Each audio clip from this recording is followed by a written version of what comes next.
السلام علیکم ورحمۃ اللہ وبرکاتہ۔ اعوذ باللہ من الشیطان الرجیم، بسم اللہ الرحمن الرحیم۔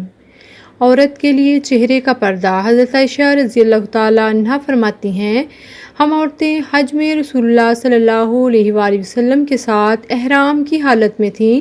جب ہمارے سامنے سے سواریوں پر سوار مرد گزرتے تو ہم اپنی چادریں سر کے اوپر سے نیچے لٹکا کر چہرہ چھپا لیتی تھیں، پھر جب وہ مرد آگے بڑھ جاتے تو ہم اپنا چہرہ کھول لیتی تھیں۔ حدیث موجود ہے سنن ابی داؤد کے اندر۔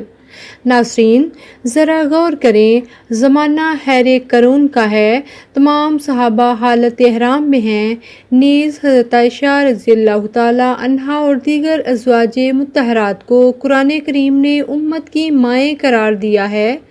ایسے میں کون بدبخت ایسا ہو سکتا تھا جو حضور صلی اللہ علیہ وآلہ وسلم کی موجودگی میں ازواج مطہرات اور امت کی ماؤں کو بری نگاہ سے دیکھتا؟ لیکن یاد رکھیں، عورت کو کوئی اچھی نگاہ سے دیکھے یا بری نگاہ سے، اسے اللہ کا حکم پورا کرتے ہوئے نامحرم مردوں سے اپنا چہرہ چھپانا ہے۔ ناظرین، حدیث پر عمل کیجیے، اسے دوسروں کے ساتھ شیئر ضرور کیجیے کہ آپ کے شیئر کرنے سے کسی کو فائدہ ہوا تو اس کا اجر آپ کو بھی ملے گا انشاءاللہ۔